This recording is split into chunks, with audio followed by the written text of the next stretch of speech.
Assalamualaikum warahmatullahi wabarakatuh. Bertemu kembali dengan saya Safriyadi berazam.com. Mudah-mudahan sahabat berazam dalam keadaan sehat walafiat. Apa kabar Anda semua? Pemilihan kepala daerah serentak mengalami perkembangan yang dinamis. Menyusul pernyataan Presiden Prabowo Subianto yang meminta kepada ketua-ketua umum partai untuk meninjau kembali pelaksanaan pilkada langsung dari pemilihan gubernur, bupati, dan wali kota. Menurut Presiden, pilkada langsung memiliki konsekuensi biaya tinggi dibandingkan dengan pilkada tidak langsung. Pernyataan Presiden itu disampaikan dalam hari ulang tahun Partai Golkar minggu lalu di Sentul, Kabupaten Bogor. Sebelum Presiden, Ketua Umum Partai Golkar, Bahlil, juga menyampaikan hal yang sama. Kontan saja, imbauan Presiden itu mendapat aplaus dari ketua-ketua umum partai, termasuk peserta yang hadir dalam resepsi hari ulang tahun Partai Golkar itu. Nah, ini isu yang menarik karena kalau yang menyampaikan sudah Presiden, maka biasanya ke bawah itu akan tegak lurus dengan ajakan Presiden. Kita simak penjelasan Menteri Dalam Negeri Tito Karnavian terkait dengan pilkada tidak langsung yang bertitik tolak dari statement Presiden Prabowo. Dari online liputan Oke, Mendagri dukung pilkada dipilih lewat DPRD. Ini pertimbangannya. Menteri Dalam Negeri atau Mendagri Jenderal Purnawirawan M. Tito Karnavian setuju dengan usulan agar pelaksanaan pemilihan kepala daerah pilkada yang menelan biaya tinggi dilakukan evaluasi. Dia pun membuka opsi agar pilkada dihelat melalui DPRD. Ya, saya sependapat tentunya. Kita melihat sendirilah bagaimana besarnya biaya untuk pilkada. Belum lagi ada beberapa daerah-daerah yang kita lihat terjadi kekerasan. Dari dulu saya mengatakan pilkada asimetris, salah satunya melalui DPRD kan. Kata Tito saat ditemui di kompleks Istana Kepresidenan Jakarta Pusat Senin 17 Desember 2024. Menurut dia, pilkada melalui DPRD juga termasuk demokrasi. Meski begitu, perubahan metode pemilihan tetap harus dikaji secara mendalam. Demokrasi juga bisa diterjemahkan demokrasi langsung dan demokrasi dengan perwakilan. Kalau DPRD demokrasi juga, tapi demokrasi perwakilan. Tapi ya kita lihat bagaimana teman-teman di DPR nanti, parpol, akademisi, Kemendagri melakukan kajian, ucap Tito. Mantan Kapolri tersebut bakal membuat kajian serius terkait pilkada melalui DPRD. Langkah itu untuk mencegah praktik politik biaya tinggi. Tito pun akan membahas masalah itu bersama DPR RI. Pasti kita akan bahas. Kan salah satunya sudah ada prolegnas. Di prolegnas, kalau saya tidak salah, termasuk undang-undang pemilu dan undang-undang pilkada. Nanti gongnya akan dicari, tapi sebelum itu kita akan adakan rapat, kata Tito. Adapun usulan pilkada yang menelan biaya tinggi sempat diutarakan Ketua Umum DPP Partai Golkar Bahlil Lahadalia dan Presiden Prabowo Subianto di acara HUT ke-60 Golkar di Sentul, Kabupaten Bogor, Jawa Barat pada pekan lalu. Menurut keduanya, politik berbiaya tinggi perlu dievaluasi, apalagi partisipasi juga rendah, kata Tito Karnavian. Ini menarik untuk kita ulas ya. Kata Pak Tito, substansi dari pilkada itu demokratis.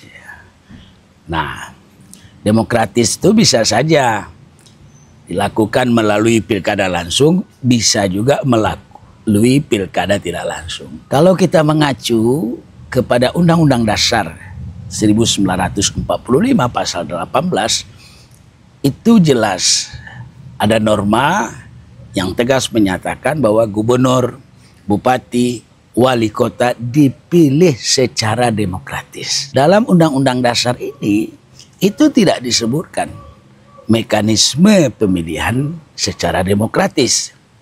Nah, karena tidak disebutkan secara demokratis, maka bisa saja pilkada itu dilakukan secara langsung seperti yang selama ini kita lakukan di era reformasi melalui pemilihan umum langsung yang dipilih oleh rakyat seperti yang baru-baru ini kita laksanakan lewat pilkada serentak 27 November 2024. Tapi juga bisa mekanisme demokratis itu ditempuh melalui pemilihan kepala daerah tidak langsung yang ada di DPRD. Dan itu juga sudah dilakukan selama pemerintahan Orde Baru. Di bawah kendali Orde Baru, melalui Undang-Undang Nomor 5 tahun 1974 tentang pemerintah daerah, pilkada itu justru dilakukan secara tidak langsung lewat DPRD. Nah, masuk reformasi, kita mengubah pilkada tidak langsung menjadi pilkada langsung. Perdebatan ini sudah menjadi pembahasan di kalangan akademisi tentang efektivitas pelaksanaan pilkada langsung itu. Kenapa demikian? Karena melihat kos yang dikeluarkan, polarisasi yang ditimbulkan akibat pilkada langsung, kemudian keterlibatan aparatur sipil negara, ditambah lagi belakangan ini marak diisukan tentang munculnya partai coklat. Nah, membuat orang pun banyak bertanya-tanya tentang efektivitas pilkada langsung ini. Sebenarnya dasar hukum dari lahirnya pilkada langsung adalah Undang-Undang Nomor 32 tahun 2004 yang menindaklanjuti norma yang terdapat pada pasal 18 Undang-Undang Dasar 1945. Undang-Undang 32 tahun 2004 tentang pemerintahan daerah menentukan bahwa pemilihan kepala daerah, gubernur, bupati, wali kota itu dilakukan dengan pemilihan langsung melalui pemilu. Kita mungkin masih ingat di masa pemerintahan Presiden Susilo Bambang Yudhoyono, di mana DPR RI pernah mensahkan undang-undang pilkada yang mengalihkan pelaksanaan pemilihan kepala daerah langsung itu menjadi pemilihan kepala daerah tidak langsung. Tapi kemudian undang-undang yang disahkan oleh DPR RI itu mendapat protes yang cukup keras di tengah masyarakat. Banyak yang tidak setuju atas pengalihan dari pilkada langsung menjadi pilkada tidak langsung. Asumsinya bahwa pilkada tidak langsung itu meniadakan suara rakyat. Sebab hakikat dari demokrasi itu adalah dari rakyat, oleh rakyat, untuk rakyat. Nah, DPRD memang dipilih oleh rakyat melalui pemilihan umum. Tapi suara DPRD dalam pemilihan kepala daerah sering tidak lurus dengan keinginan masyarakat yang ada di daerahnya. Akhirnya Presiden Susilo Bambang Yudhoyono merespon protes dari masyarakat terkait dengan pengesahan RUU menjadi undang-undang pilkada yang mengalihkan pemilihan kepala daerah dari langsung menjadi tidak langsung. Maka terbitlah waktu itu peraturan pemerintah pengganti undang-undang pada tahun 2014 yang intinya membatalkan undang-undang yang sudah disahkan oleh DPR RI, kemudian memasukkan kembali Perpu tentang pemilihan kepala daerah langsung ke DPR RI untuk disahkan menjadi undang-undang. Sejak itu kita melaksanakan pemilihan kepala daerah secara langsung. Nah, belakangan ini memang polemik tentang pelaksanaan pilkada langsung itu risikonya lebih tinggi.